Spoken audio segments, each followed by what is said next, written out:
नमस्कार, मैं हूं वंदना पांडे और आप देख रहे हैं के न्यूज इंडिया। बुलेटिन की शुरुआत बड़ी खबर से करने जा रहे हैं। दिल्ली से है खबर। राष्ट्रीय अंतरिक्ष दिवस पर पीएम ने बधाई दी है और प्रधानमंत्री नरेंद्र मोदी ने कहा है कि स्पेस क्षेत्र में लगातार उपलब्धियां हासिल कर रहे हैं। जल्द ही भारत का अपना स्पेस सेंटर होगा। तो ये बड़ी बात कही है प्रधानमंत्री नरेंद्र मोदी ने कि जल्द ही भारत का अपना स्पेस सेंटर होगा। चांद के साउथ पोल पर पहुंचकर इतिहास रचा है और स्पेस पर डॉकिंग अनडॉकिंग करने वाला भारत चौथा देश बना है। एक नया रिकॉर्ड भारत ने अपने नाम किया है, तो बधाई दी है। और इसके बाद प्रधानमंत्री नरेंद्र मोदी ने कहा है कि जल्द ही स्पेस सेंटर होगा भारत में।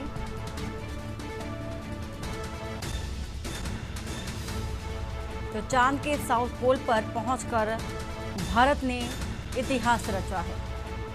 तो राष्ट्रीय अंतरिक्ष दिवस पर प्रधानमंत्री नरेंद्र मोदी ने बधाई दी है, शुभकामनाएं दी हैं। वहीं लखनऊ से खबर बता देते हैं आपको। न्यायिक संघ के सम्मेलन में शामिल हुए हैं सीएम योगी आदित्यनाथ। तो सीएम योगी आदित्यनाथ ने कहा कि देश का सबसे बड़ा हाई कोर्ट यूपी में और ये न्यायिक अफसरों का महाकुंभ है। विकसित भारत की शुरुआत अपनी इकाई से करनी होगी। वही न्याय सुगम के साथ त्वरित होना चाहिए। तो बड़ी बातें सीएम योगी आदित्यनाथ की ओर से कही गई हैं। न्याय सुगम के साथ होना चाहिए, लेकिन त्वरित भी होना चाहिए।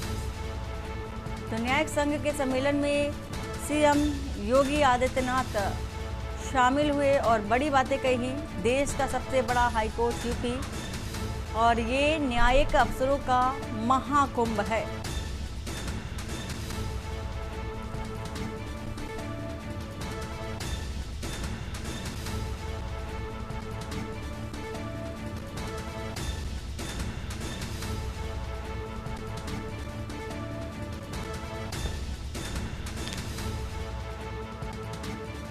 न्यायिक अफसरों का महाकुंभ है। सीएम योगी आदित्यनाथ की ओर से कहा गया। सम्मेलन के दौरान संबोधन जब कर रहे थे तो ये बड़ी बातें कही।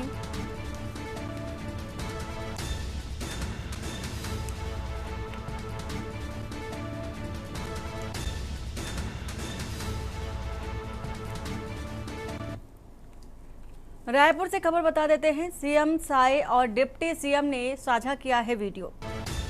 गृह मंत्री अमित शाह के इंटरव्यू को साझा किया और सुदर्शन रेड्डी को लेकर के अमित शाह ने कटाक्ष किया था। वीडियो शेयर कर विपक्ष का घेराव भी किया।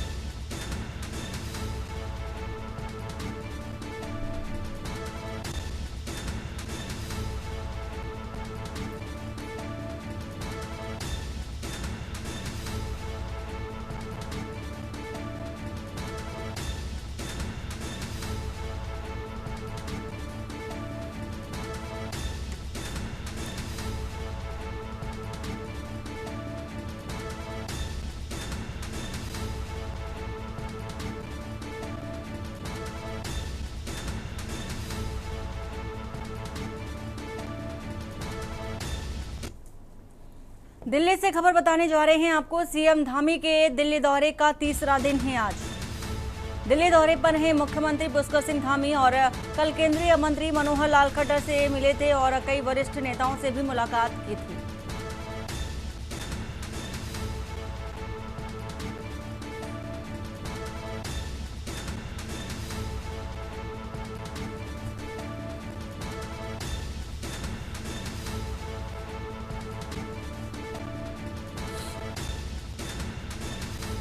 तो दिल्ली दौरे पर हैं उत्तराखंड के मुख्यमंत्री पुष्कर सिंह धामी। वहीं कल केंद्रीय मंत्री मनोहर लाल से मुलाकात की थी। कई वरिष्ठ नेताओं से भी मिले थे।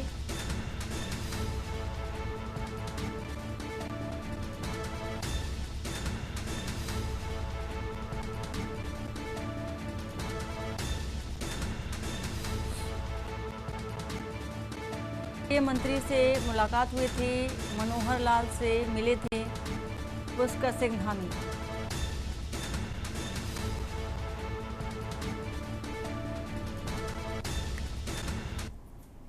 रायपुर से आपको खबर बता दें, जहां पर जापान में सीएम साय का आज दूसरा दिन बताया जा रहा है। टोक्यो में एक्सटर्नल ऑर्गेनाइजेशन के साथ बैठक की और सीएम साय ने ट्वीट कर जानकारी दी है, एक्स पर पोस्ट किया है और उस माध्यम से जानकारी साझा की है। निवेश संबंधी बातों पर भी पोस्ट किया है।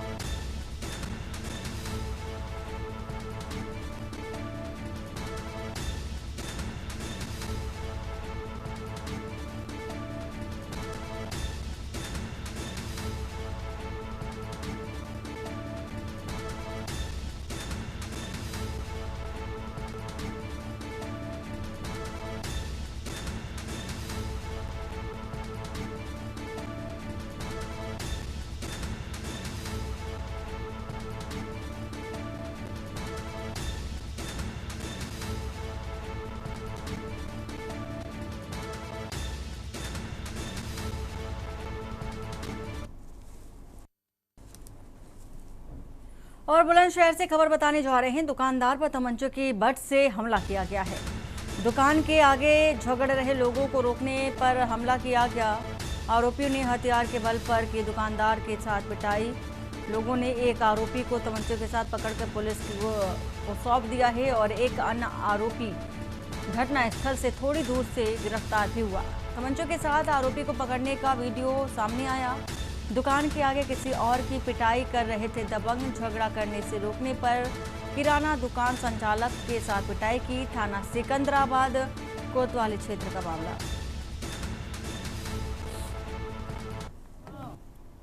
कहाँ कर रहे हो तुम? भाई आज में करा पंचा किसी को भाई मैंने दियो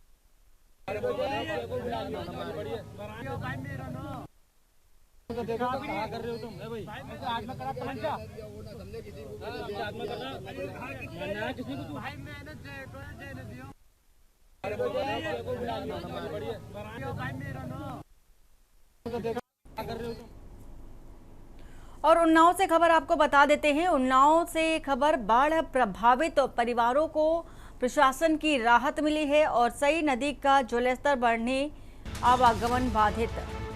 जलस्तर बढ़ने से फसलें पूरी तरह से बर्बाद हो चुकी हैं। उप जिलाधिकारी क्षेत्रीय विधायक ने वितरित की सामग्री। बिचपरी गांव पहुंचकर परिवार को राहत सामग्री दी गई। उन्नाव के हसनगंज तहसील क्षेत्र में बाढ़ का कहर देखा जा रहा है।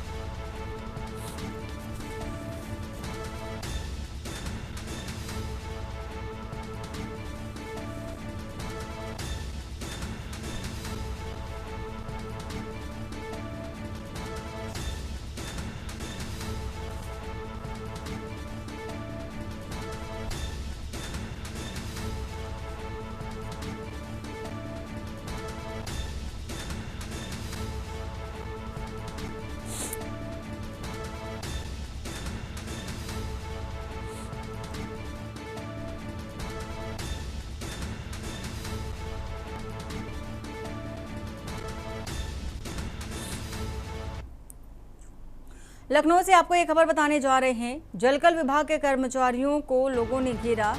जलकल विभाग का बिल लेने से मना और कृष्णा बिहार शहीद भगत सिंह एक में लोगों में नाराजगी भी देखी जा रही है। जलकल का बिल लेकर पहुंचे और कर्मचारियों को घेरा। जलकल विभाग जोन 7 का है पूरा मामला।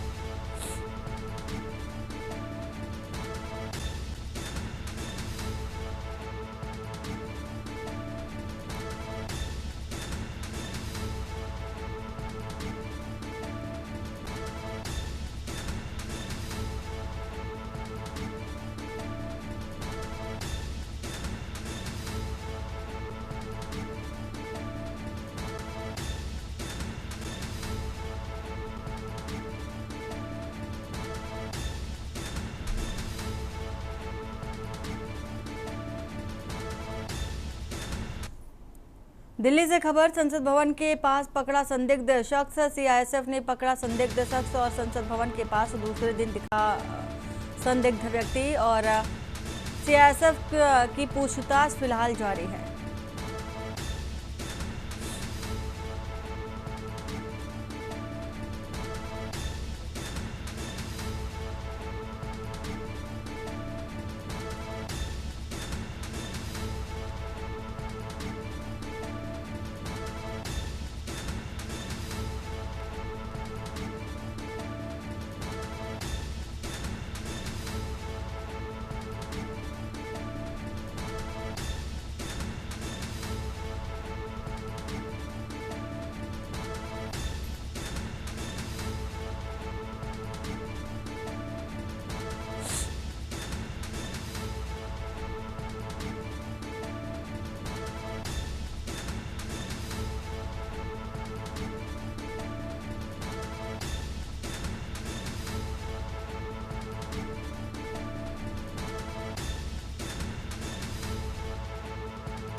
तो दिल्ली से खबर बता रहे हैं, संसद भवन के पास संदिग्ध व्यक्ति पकड़ा गया है और इसी के साथ ही साथ सीआईएसएफ ने संदिग्ध व्यक्ति को अपनी गिरफ्त में लिया है। बड़ी खबर बता रहे हैं आपको, दिल्ली से संसद भवन के पास दूसरे दिन भी संदिग्ध व्यक्ति दिखा है। सीआईएसएफ ने उसे पकड़ा है और पूछताछ की जा रही है।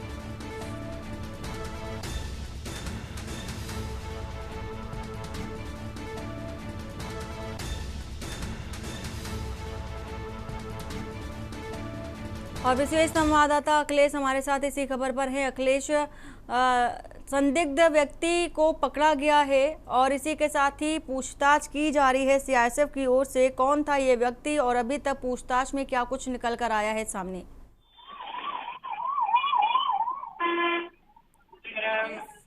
आवाज पहुंच रही है आपको?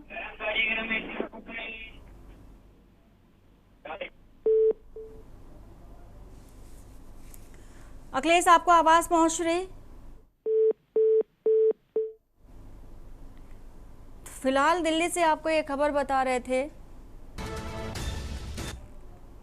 औरैया से बता रहे हैं खबर, बारिश में तिरंगा स्टेडियम के मंच की दीवारें ढह गईं और निर्माण कार्य की गुणवत्ता पर सवाल उठ रहे हैं। लाखों की लागत से निर्माण हुआ था। सीडीओ ने मौके पर पहुंच करके निरीक्षण किया है। वहीं कार्यदायी संस्था को गुणवत्तापूर्ण कार्य करने के निर्देश दिए गए। ठेकेदार ने मंच गिराने की वजह से जेसीबी भी बताई और सीडीओ बोले घटना की जांच होगी, दोषी पाए जाने पर कार्रवाई भी की जाएगी। तो ये आपको एक बड़ी खबर बता रहे हैं इस वक्त की, जहां पर कार्यदायी संस्था को गुणवत्तापूर्ण कार्य करने के निर्देश दिए गए हैं। ठेकेदार ने मंच गिराने की वजह जेसीबी बताई है, तो सीडीओ ने कहा इस पर की घटना की जांच होगी, दोषी पाए जाने पर कार्रवाई भी की जाएगी। और औरैया से आपको ये खबर बता रहे हैं, तो निर्माण कार्य की गुणवत्ता पर अब सवाल उठते नजर आ रहे हैं। लाखों की लागत से निर्माण हुआ था, लेकिन सीडीओ ने मौके पर पहुंच करके निरीक्षण किया। तो कार्यदायी संस्था को गुणवत्तापूर्ण कार्य करने के निर्देश दिए गए हैं। बरेली से खबर, पुलिस मुठभेड़ में गौकशी के आरोपी गिरफ्तार किए गए। पुलिस मुठभेड़ में 4 आरोपी गिरफ्तार। मुठभेड़ के दौरान 2 आरोपियों के पैर में गोली लगी। अभियान के तहत मुठभेड़ की कार्रवाई। पुलिस मुठभेड़ में गौकशी के आरोपी गिरफ्तार। गौकशी में उपयोग होने वाले उपकरण भी बरामद और मुठभेड़ के दौरान 4 आरोपी फरार। 4 गिरफ्तार। किला थाना क्षेत्र के बाकरगंज नदी के पार मुठभेड़ हुई थी।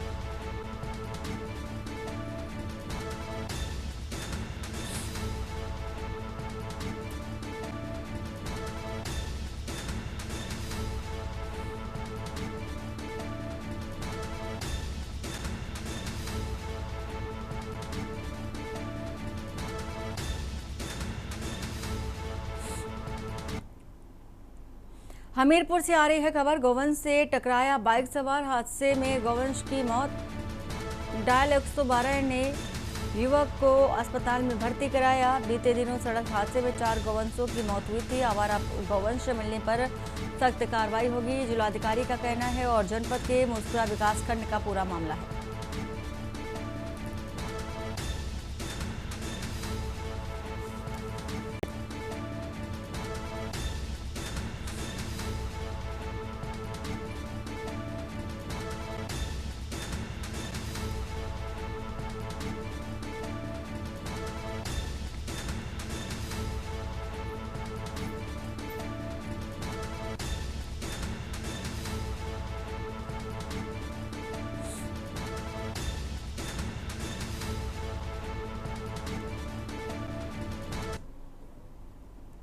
और कानपुर से आपको बता देते हैं खबर, महिला की आत्महत्या करने का मामला सामने आया है। महिला ने फांसी लगा करके आत्महत्या कर ली। पति की गिरफ्तारी न होने पर केशवपुरम में हंगामा। मायके वालों ने शव रख करके रोड जाम कर दिया। कल्याणपुर थाना क्षेत्र में कल महिला ने आत्महत्या की थी।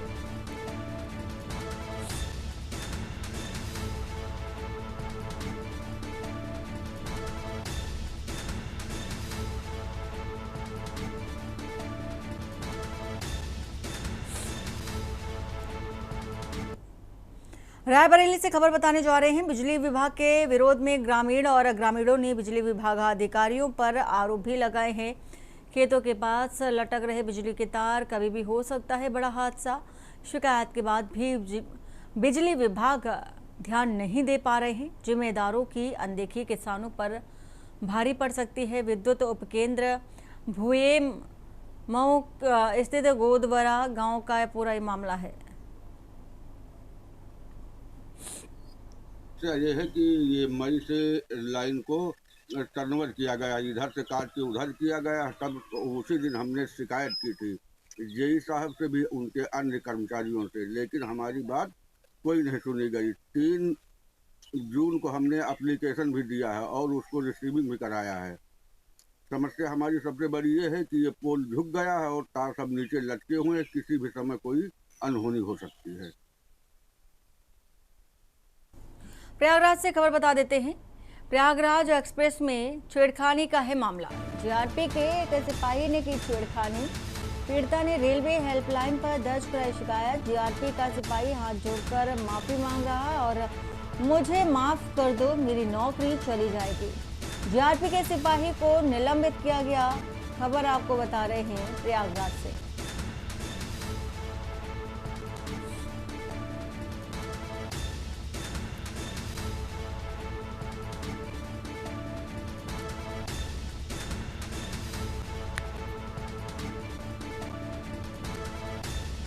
तो मुझे माफ कर दो, मेरी नौकरी चली जाएगी। इस तरह से जीआरपी ने हाथ जोड़कर माफी मांगी।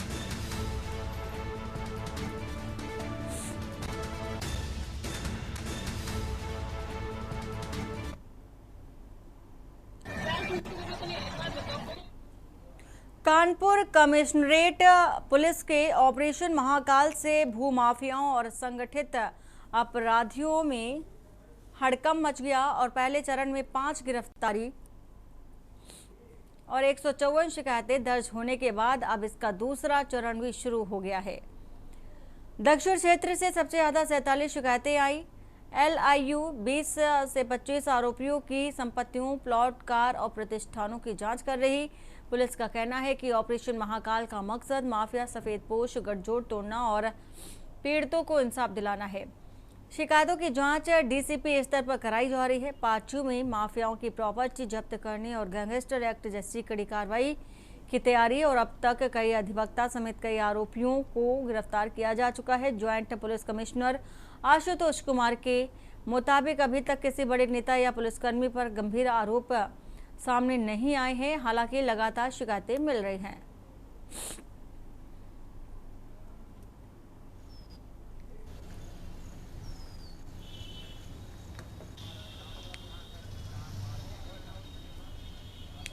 अपराधियों और भूमाफियाओं पर शिकंजा कसने के लिए कानपुर कमिश्नरेट पुलिस ने ऑपरेशन महाकाल शुरू करा और इसके बाद कई बड़े चेहरे आज जेल की सलाखों के पीछे हैं। ज्यादा जानकारी के लिए और ऑपरेशन महाकाल 2 जो स्टार्ट किया गया है उसकी जानकारी देने के लिए ज्वाइंट CP आशुतोष कुमार हमारे साथ हैं, उनसे बातचीत कर लेते हैं। सर, ऑपरेशन महाकाल कितना सफल रहा है और ऑपरेशन महाकाल 2 की भी शुरुआत हो चुकी है, इसमें क्या कुछ होने वाला है? देखिए, जो 2 बड़े नाम आए थे वो तो आप लोग सबको मालूम है और हम लोग ये प्रयास कर रहे थे कि लोग हमको इस तरह के और भी कई लोगों की जानकारी मिली है जो अपने प्रभाव का, धनबल का और वकीलों का यूज़ करके, क्रिमिनल्स का यूज़ करके ज़मीनों पर कब्जा कराते हैं। बोनाफाइड लोग अपनी हार्ड अर्न पूरी लाइफ लॉन्ग सेविंग्स लगाकर ज़मीन खरीदते हैं, प्लॉट खरीदते हैं, पर वो उस पर कब्जा नहीं ले पा रहे हैं। तो ऐसे लोग को चिन्हित करने का हम लोग का टारगेट था। तो सभी DCP को टारगेट दिया गया था। अभी चिन्हीकरण का फेज़ हमारा पूरी तरह समाप्त नहीं हुआ है। लगभग 100 लोग ऐसे हैं जो उनके खिलाफ वेरियस लेवल से कंप्लेंट्स पाई गई, तो उनको शॉर्टलिस्ट किया गया है। लेकिन अभी इसमें स्क्रूटनी काम चल रहा है और उसमें हम लोग लोकल इंटेलिजेंस यूनिट की भी मदद ले रहे हैं। तो जल्दी ही इसमें आपको कार्रवाई करने को मिलेगी और जितने भी अपराधी इस तरह के हैं उनके गैंग का चिन्हीकृत करके उन पर गैंगस्टर की कार्रवाई की जाएगी और उनकी जो अवैध संपत्ति है उसको चिन्हित करके उसको सीज करने की कार्रवाई की जाएगी। फिर ऑपरेशन महाकाल में चिन्हीकरण हो चुका है, काफी जो चेहरे हैं वो भी सामने आ चुके हैं। ऑपरेशन 2 में क्या होने वाला है? क्या कुछ विशेष होने वाला है या फिर कोई ऐसा जिस पर सख्त कार्रवाई करने वाले हैं? उसमें कार्रवाई का है। पहला तो आपने जो सबसे बड़ी सक्सेस ये रही, मैं तो यही मानूंगा कि लोगों के अंदर विश्वास आया है कि इसमें कार्रवाई होगी। कई लोग ऐसे हैं जो बताते हैं 5-5 साल से दौड़ रहे थे, कभी सुनी नहीं गई। उनको विश्वास हुआ है जब बड़े लोगों पे कार्रवाई हुई है। तो फर्स्ट फेज इसलिए हम लोगों ने थोड़ा लंबा रखा था कि लोगों में हिम्मत जुट जाए, वो आके कंप्लेंट दें, और ये एश्योर हम लोग करते हैं कि सब में स्ट्रिक्ट एक्शन होगा। तो फेज 2 जो है वो अब केवल कार्रवाई होगी, इसमें गिरफ्तारियां होंगी और ताबड़तोड़ कार्रवाई होगी। कई नेता हैं, उनके भी नाम सामने आए, कई विभाग है, सरकारी विभाग है जहाँ के कर्मचारी भी अब सामने आए हैं, क्या उन पर भी इस पे महाकाल 2 के तहत कार्रवाई होगी? अभी तो जो नाम हम लोगों ने सरसरी तौर पे देखे हैं उसमें तो माफियाओं के ही नाम है, सरकारी कर्मचारी या किसी नेतागण वगैरह का नाम अभी नहीं आया। तो ये थे हमारे साथ ज्वाइंट सीपी आशुतोष कुमार जी, जिनका ये कहना है कि ऑपरेशन महाकाल 2 शुरू हो चुका है और जिनको चिन्हीकरण किया जा रहा है उनके ऊपर सख्त कार्रवाई की जाएगी। कानपुर से के न्यूज के लिए सारिका गुप्ता की रिपोर्ट। बुलेटिन फिलहाल इतना ही। बाकी की खबरों के लिए बने रहिए आपकी न्यूज इंडिया के साथ। नमस्कार। आप देख रहे हैं के न्यूज, खबरों का सारथी।